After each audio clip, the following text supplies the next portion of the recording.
साथियों मैं बता दूं हमारे बहुत से ऐसे व्यूअर हैं जो लगातार कमेंट कर रहे हैं, व्हाट्सएप पे मैसेज कर रहे हैं कि सर जो नया कानून 1 जुलाई से लागू हुआ है वो क्या है। उसके विषय में जानने के लिए वो लोग सुबह से ही आज हमें मैसेज कर रहे हैं।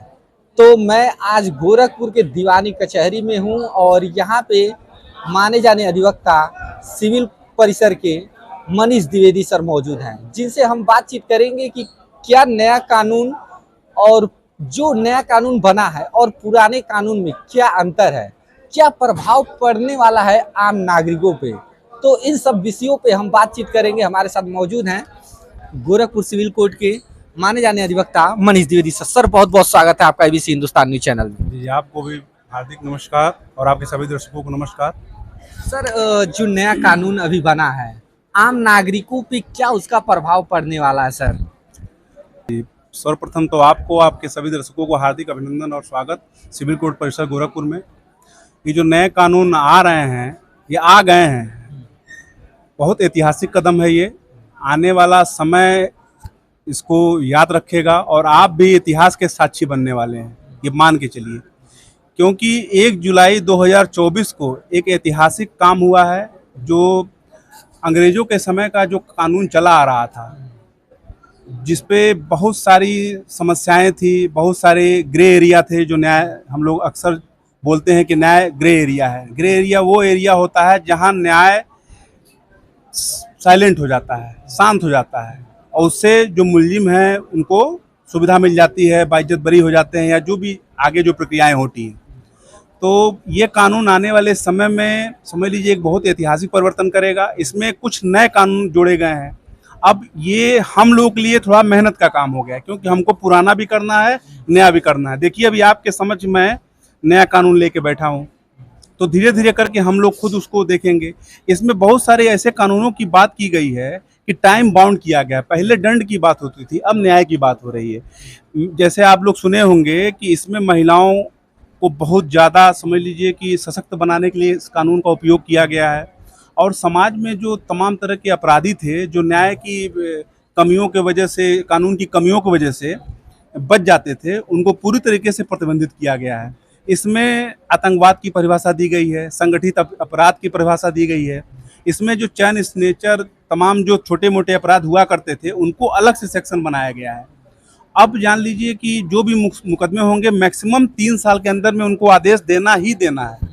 वो किसी चीज़ को लेके बैठ के नहीं कर सकते थे। पहले आप सुनते होंगे कि मुकदमे चल रहे हैं, हकीकत में मुकदमे जो चलते हैं और ट्रायल जो होता है वो चार्ज फ्रेम होने के बाद ही होता है। तो उसमें की गई है टाइम बाउंड चार्जशीट दाखिल करना है, टाइम बाउंड में मुकदमा खत्म करना है, मतलब एक समय सीमा के निर्धारित काम करना है।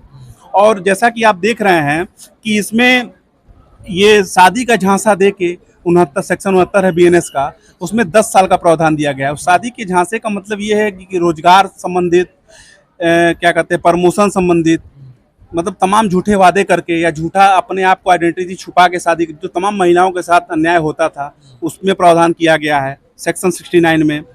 और नए कानून में सर देखिए तो महिलाओं को ज्यादा फैसिलिटी दी गई है। जी जी, बिल्कुल बिल्कुल, मतलब ये जो कानून आया है, समझ लीजिए कि महिलाओं को और ज़्यादा सशक्त बनाने के लिए ही कानून आया है।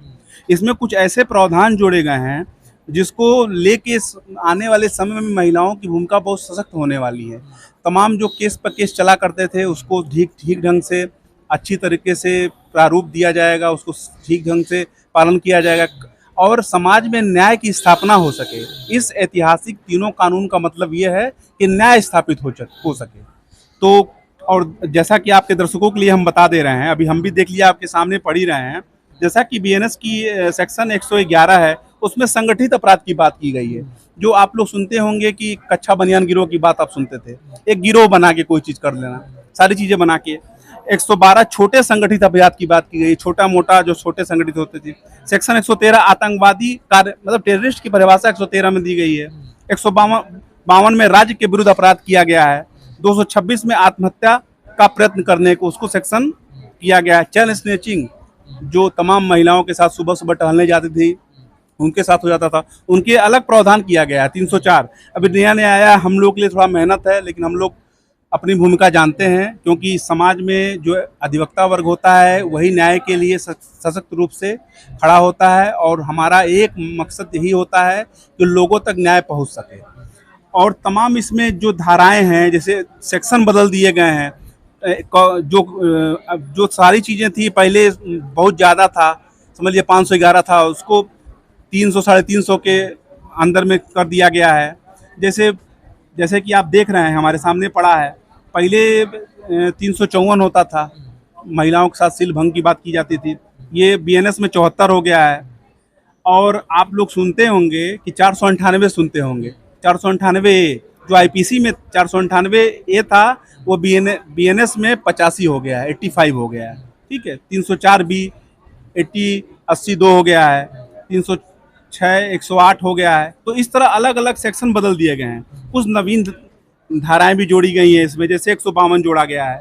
तो इस तरह करके बहुत सारी ऐसे प्रावधान जोड़े गए हैं जो समाज को एक सही दिशा ले जाए और न्याय की स्थापना हो सके। जी सर, महिलाओं से संबंधित क्या कोई विशेष प्रावधान भी लाए गए हैं? जी, जैसा कि हम बता रहे हैं आपसे कि जैसा अभी मैं आपसे पूर्व अपने वक्तव्य में बोला हूँ कि 69 जो बीएनएस की धारा है, शादी का झांसा दे के, वो नहीं था। तमाम महिलाओं के साथ अपनी आइडेंटिटी छुपा के, प्रमोशन के नाम पे, रोजगार के नाम पे उनको ठग लिया जाता था, उनके साथ दुर्व्यवहार किया जाता था। अब शादी का वादा करके नहीं किया जाता, अब 10 साल का प्रावधान किया गया है इसमें। और 376 ए जो सेक्शन था 64 ए हो गया है, 376 2 जो सेक्शन था 64 2 हो गया है। तो इस तरह करके बहुत सारी ऐसी धाराएं जोड़ी गई हैं। अब क्या कहते हैं, मौत तक की सज़ा है, उम्र कैद की सज़ा है। तो इसमें तमाम तरह के प्रावधान किए गए हैं जो एक सही दिशा और सही निर्देश का पालन हो सके। मैं आपके सभी दर्शकों के लिए, आपके सभी व्यूअर के लिए इसकी एक कॉपी आपको उपलब्ध करा दूंगा, ताकि आप मेरे माध्यम से जो मेरा है छोटा मोटा जो ज्ञान है, अपने चैनल के मेरे माध्यम से अपने चैनल के दर्शकों को ये दिखा दें, कि ताकि उनको एक क्लियर कट हो जाए। अच्छा सर, ये नया कानून आने के बाद अधिवक्ताओं पे क्या प्रभाव पड़ने वाला है? जी, अधिवक्ताओं की मेहनत तो दुगनी हो गई है। अधिवक्ताओं पर तो सबसे ज़्यादा बोझ है, क्योंकि उनको पुराना भी पढ़ना है, नया भी पढ़ना है। इसलिए समाज में अधिवक्ताओं की भूमिका बहुत ज़्यादा है। लेकिन अब बोलना तो नहीं चाहिए, लेकिन फिर भी बोलना पड़ेगा, क्योंकि मैं उस वर्ग से आता हूँ। सारा कुछ होते हुए अधिवक्ताओं पर ध्यान नहीं दिया जा रहा है। अधिवक्ता बेचारा समाज के लिए दिन रात लड़ता रहता है, न्याय के लिए खड़ा रहता है, लेकिन अधिवक्ताओं पे कोई मतलब पूछने वाला नहीं है कि अधिवक्ताओं को कैसे क्या होगा। अधिवक्ता अपने क्लाइंट को भगवान मान के चलता है। अधिवक्ताओं के घर का जो चूल्हा जलता है अपने क्लाइंट के 2 पैसा देने से ही चलता है। तो हमारे लिए तो क्लाइंट भगवान है, जो वो देता है, जो सेवा के नाम पर जो देता है, उसी के माध्यम से हम सेवा करते हैं। मूल रूप से हम समझ लीजिए कि सेवा कर रहे हैं समाज का। लेकिन उस पर सरकार को चाहिए कि अधिवक्ता वर्ग को भी ध्यान दे। अधिवक्ताओं की बहुत सारी समस्याएं हैं, जैसे मेडिकल क्लेम को लेके, और भी जगह जगह चैम्बर नहीं है, उनकी बात सुनी नहीं जा रही है। तो उस पर भी चाहिए सरकार को कि ध्यान देना चाहिए, क्योंकि एक अधिवक्ता ही है जो समाज के लिए सही रूप से खड़ा होता है। सर, क्या इस पे कोई नई एफआईआर दर्ज हुई है जो आपको पता हो? जी, अभी बीएनएस कानून आज रात से ही 12 बजे के बाद लागू हो गया है। 1:30 बजे कमला नगर दिल्ली में 267 अब एफआईआर नंबर है, और सेक्शन है 285 जो सेक्शन है, सार्वजनिक स्थान पर रेहड़ी पटरी लगा के आवागमन को बाधित करना। इसमें 5,000 तक का चालान है।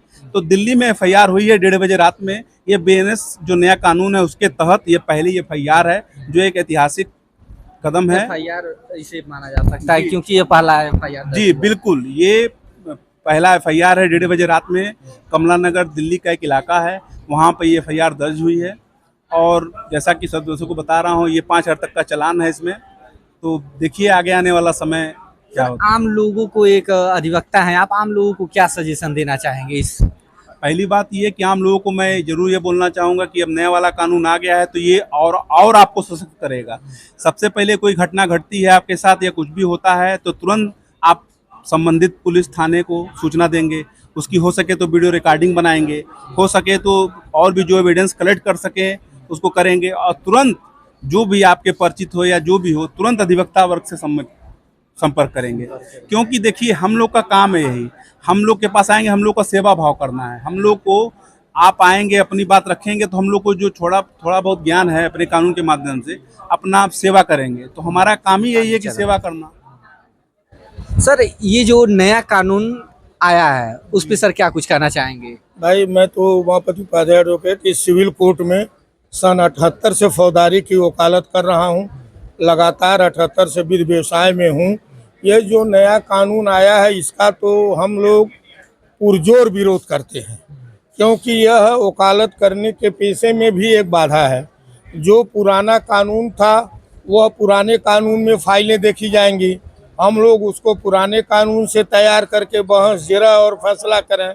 फिर जो नया कानून आ गया इससे अगर हम लोग दाखिला करेंगे तो उसके सारे सेक्शन चेंज हो गए हैं, जिससे अब इससे भी हम लोगों को इसको भी फिर पढ़ना है।